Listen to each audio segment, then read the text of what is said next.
What's up, guys? It's Jay from JTMFit.com. Today, I'm going to be teaching you how to build and structure a complete full body workout to deliver the best results possible.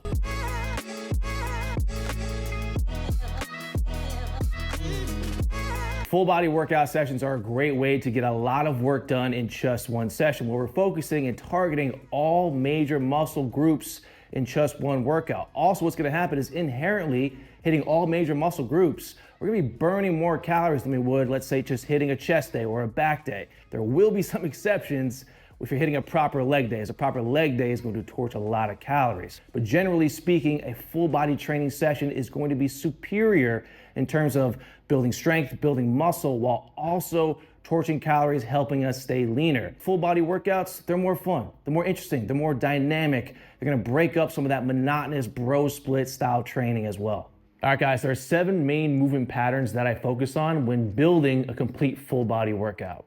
So we're gonna start things off. There's no particular order here, just starting off with a squat movement pattern where we're targeting quads and glutes.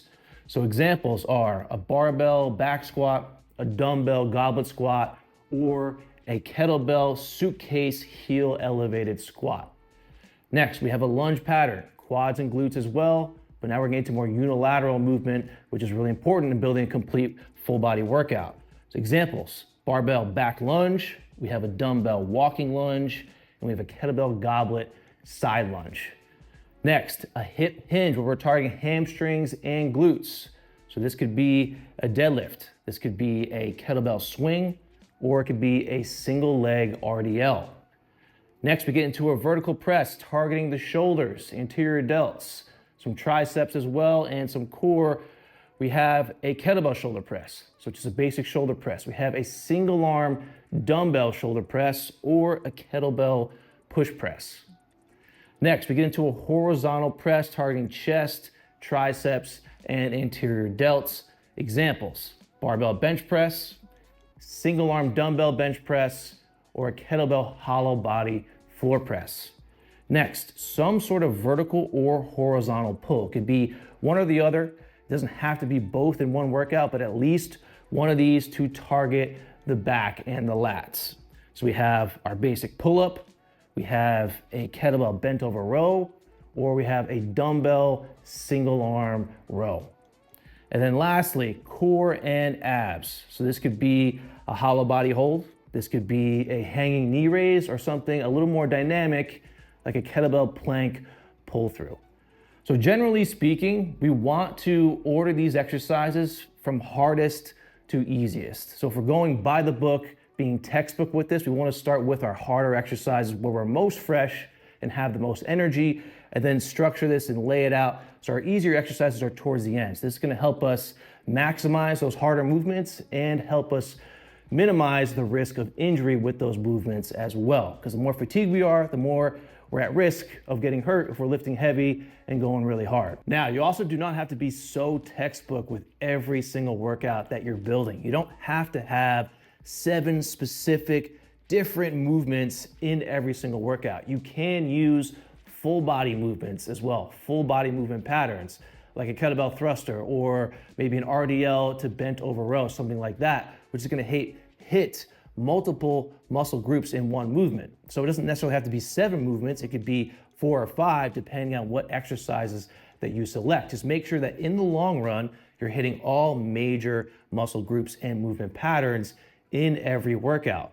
Also, inherently, when we're doing a lot of compound movements, lifting as heavy as possible while maintaining excellent technique, we're also gonna be hitting some of the smaller muscle groups as well, obviously, right? We're gonna be hitting triceps, biceps, and calves. Certainly, if we wanna build those muscles specifically and put more work in with those, we can do some more isolative work as well to really round out the workout. But generally speaking, as long as we're hitting these 7 movement patterns in every single workout, we're gonna see great results. Next up, let's talk about workout structures. So there are 4 main workout structures that I use with my workouts on the app and with my clients. There are more that I use, but these are the main 4. There's also just so many different ways that we can structure workouts depending on a few different things. Number 1, how much time do you have to devote to your workouts? Number 2, what your goals are. And then number 3, what workouts you like best and what workouts feel best to you. So we'll start off with the horizontal loading structure, which means performing all sets and reps of one movement before moving on to the next.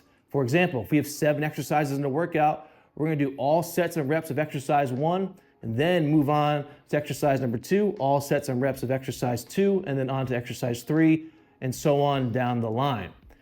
Inherently, this is gonna take longer. It's gonna be a more time-consuming workout structure, and it's gonna be most optimal if you're trying to build as much strength and as much muscle as possible.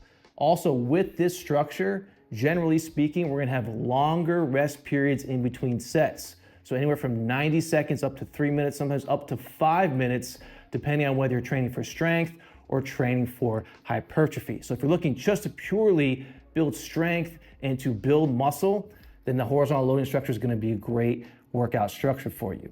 Next, we have timed intervals. For example, we could have 7 different movements. We perform each movement for 40 seconds, allowing 20 seconds rest in between movements. Once we finish the final exercise, we then rest 2 minutes and do maybe 3 to 4 sets.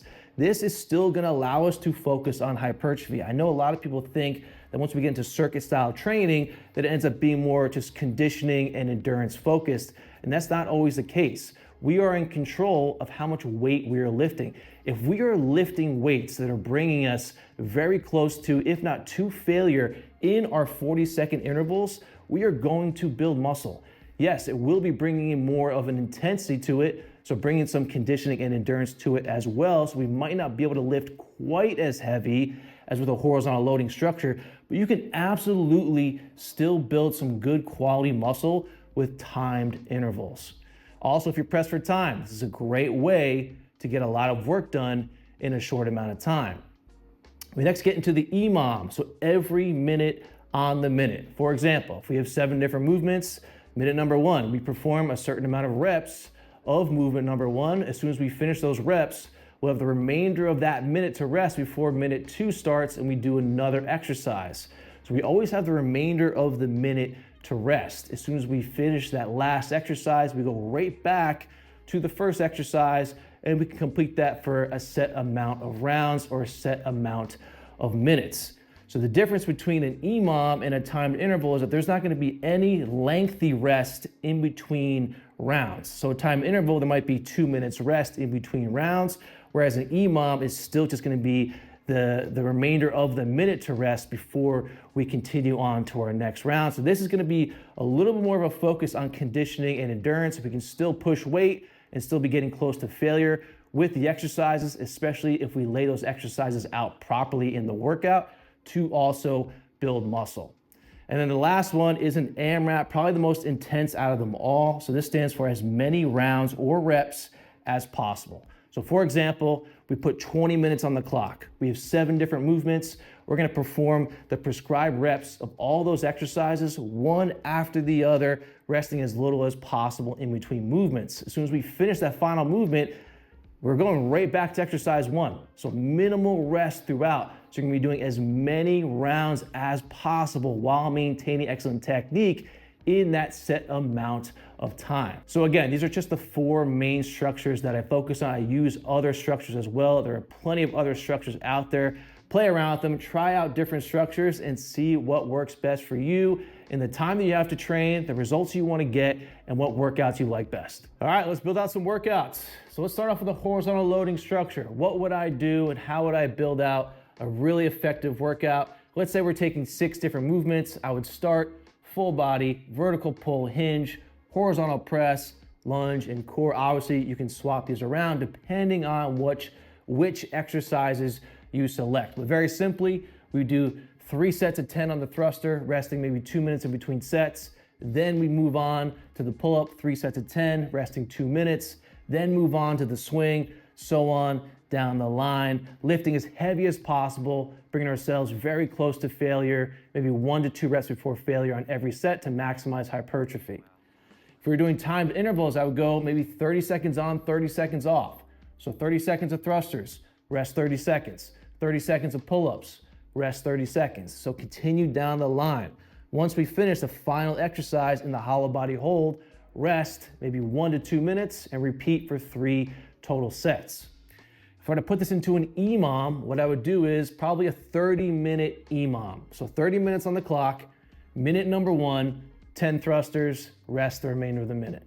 Minute number 2, 10 pull-ups, rest the remainder of the minute. So we continue on down the line, resting the remainder of the minute. Once we finish maybe a hollow body hold for 40 seconds, we then have 20 seconds to rest before we go back to minute number 1. So we do this for 5 total rounds, totaling a 30-minute workout or 30-minute EMOM. And then lastly, if we were doing an AMRAP, what I would do, maybe a 30-minute AMRAP. We have 10 reps of each exercise, and then maybe a 60-second hold at the end with a hollow body hold. So we just do as many rounds and reps as possible while maintaining excellent technique in that 30 minutes. Listen, if you just do not want to plan your own workouts, you just want someone to do the planning for you, my training app does all of the planning for you. From daily workouts, where I upload 6 brand new functional workouts to your training app every single Sunday at 7 a.m., all the way to detailed comprehensive training programs, whether it be kettlebell focused, dumbbell focused, gym focused, for whatever goals you're trying to achieve. So tap the link in the description of this video, start a 7-day free trial. So your first 7 days are free.